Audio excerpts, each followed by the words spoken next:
Hello, everyone. Jedi72 coming right at you with an opinions video. I just recently read something about this past weekend's game between the Dallas Cowboys and the Carolina Panthers. What it was that I read was was a was a document about who was to blame for the Cowboys' ineptability to effectively move the ball offensively against a very tough Carolina defense. Now here I am. Okay, I am a Dallas Cowboys fan. Been a Cowboys fan ever since I knew what football was. Now, like I said, this is just my opinion on who I thought was to blame, which in this situation, it could be a number of things. One, it could be the fact that Carolina's defense was just that good. There is no question on how great that defense is up there in Carolina. There's no question. They can easily shut down any one of the best offenses in the NFL, whether it be the Patriots offense or whether it's the Philadelphia offense or whether it's the Pittsburgh offense. They can easily shut anyone down because they are that good. There's no question. That could be one of the reasons why the Cowboys were ineffective on offense, except for maybe the small flurry that they had late in the third quarter, or maybe it was in the fourth quarter, whenever it was that Dallas was finally able to punch the ball into the end zone. Another thing that could be blamed on was maybe it was just I don't know. There's just a number of things. It could be the fact that, maybe it's just Dak Prescott had a bad game. It's going to happen. He's only human. Mistakes are going to happen.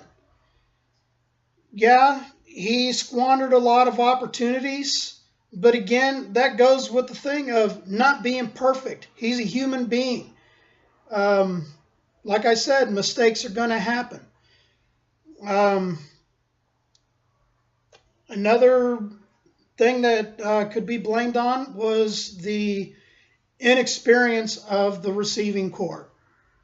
They don't have that number one receiver that they had over the last 8 years with Dez Bryant and Jason Witten. I know it may sound like I'm just making excuses as to why my favorite team, the Cowboys, could not move the ball effectively. Maybe that's the way it's coming across. But if you look at the facts, you look at the way things were with the passing game over the last 8 years when there was Jason Witten and there was Dez Bryant. The passing game was always on point for the most part. And then, just within the last few months, you had Jason Witten retiring. So the Cowboys lose Jason Witten. And then for whatever reason, Jerry Jones decides to release Dez Bryant. So you don't have that number one threat anymore. So it makes the Cowboys offense now predictable.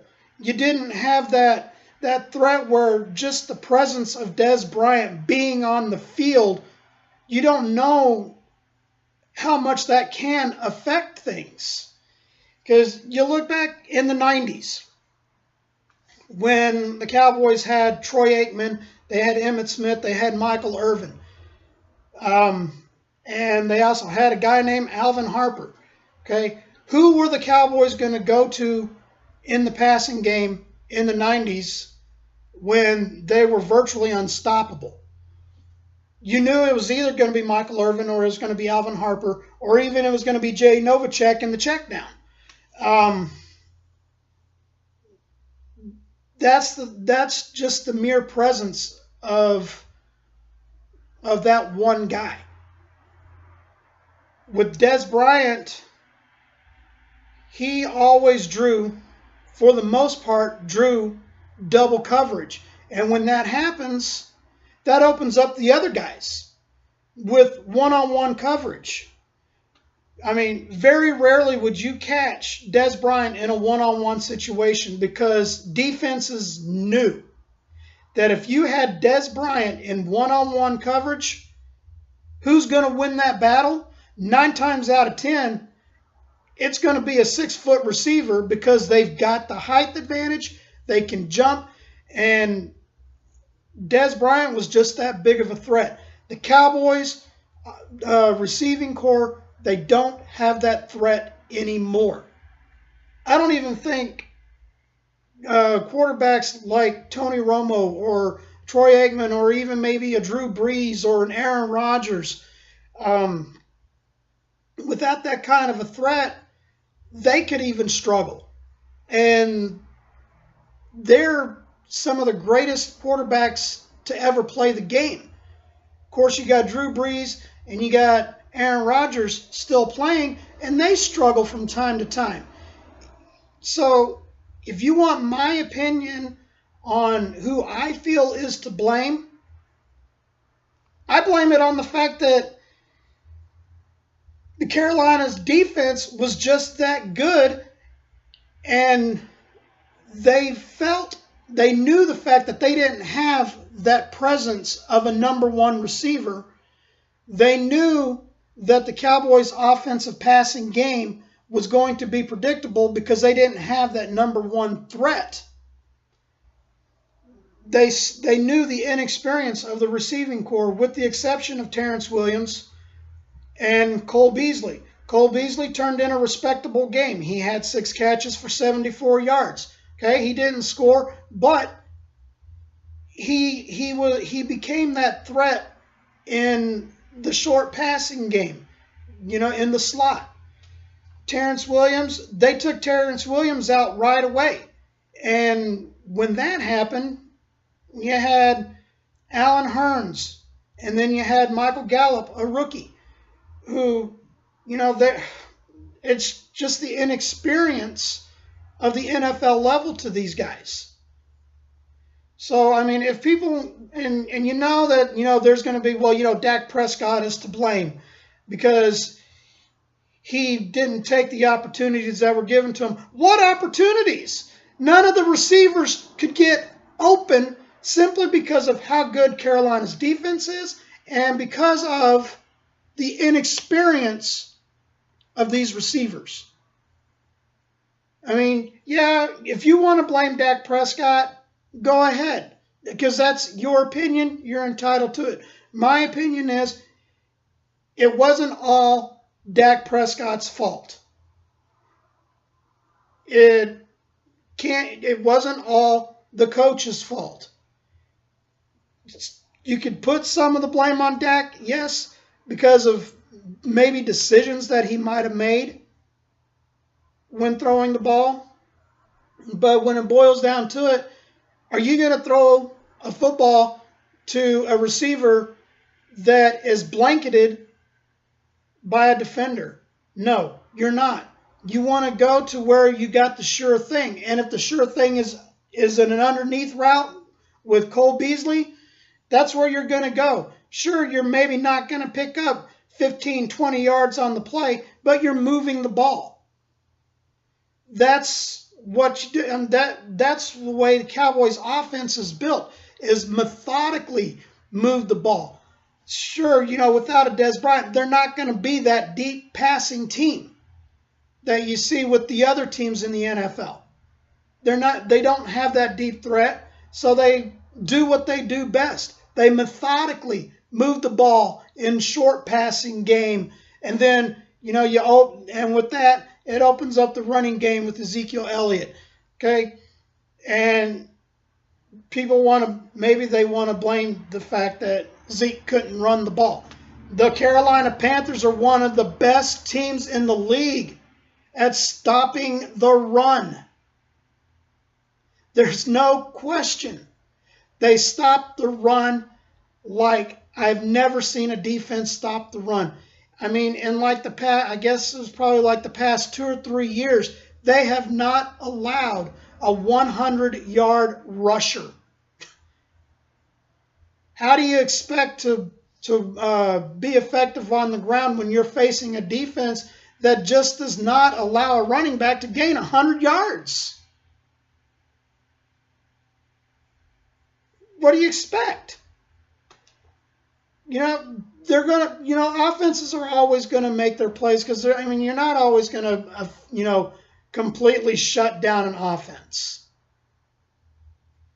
I mean, I really don't know. It's just, you know, these people that, you know, that post this, that, you know, do this kind of stuff that says, well, you got to blame this person because, you know, and everything. And yeah, you're entitled to your opinion on who's at fault for whatever reason. But, you know, with my opinion, some of the blame can be put on Dak Prescott for maybe bad decisions that he made. But yet you also got to realize that the man's human. He's going to make mistakes. Another thing, another reason for the ineffectability to move the ball, Carolina defense is just that good. You know, and maybe the coaches just, you know, weren't sending in the right plays for the right situation. You know, it could be a number of things. But a lot of people are just always too quick to jump and blame the quarterback. Can't always blame the quarterback. The receivers couldn't get open because the defensive secondary for the Carolina defense was just that good. One thing that I find kind of funny is that, okay, Carolina was able to move the ball effectively for the entire game. But do you hear anybody mentioning the fact that Cam Newton couldn't complete? I mean, he completed passes, yes, any quarterback is going to, but did he throw a touchdown pass? No, Cam Newton did not throw a touchdown pass because the Dallas defensive secondary was just as good as Carolina's secondary was, because they were not allowing Cam Newton to beat them with his arm. And they were putting such heavy pressure on him that he was running for his life the entire game. He had a rushing touchdown, but that was from like the 5-yard line. I mean, Cam Newton had more rushing yards than he had passing yards, I think. I mean, I mean, don't quote me on that. I'd have to go back and look at the stats, but I'm not, you know. But I don't hear anybody questioning why Cam Newton was, you know, moved the ball better than Dallas. Okay, yeah, they did. They did, but why couldn't he complete a pass more than 10 yards? Same reason. The receivers couldn't get open. Everyone is always too jumped to criticize the Dallas Cowboys, but you don't ever hear anybody criticizing other teams for the same faults. But, you know, again, this is just my opinion, and I am a Cowboy fan, and I will defend the interests of my team. I love the Dallas Cowboys, and there's not a thing that will ever change. Whether the Cowboys are winning, whether the Cowboys are losing, whether they tie, I don't care. I will defend the Cowboys. I don't care who the quarterback is. I don't care if it's Dak Prescott. I don't care if it's Tony Romo. I don't care if it's Joe Blow from down the street. You stick with your team, and I will defend them. It's just, you know, opinions. I wanted to just, you know, say, you know, in my opinion, who was to blame. I blame the fact that Carolina's defense was just that much better than Dallas's offense. Dak Prescott had a bad game. It's going to happen. He's not perfect.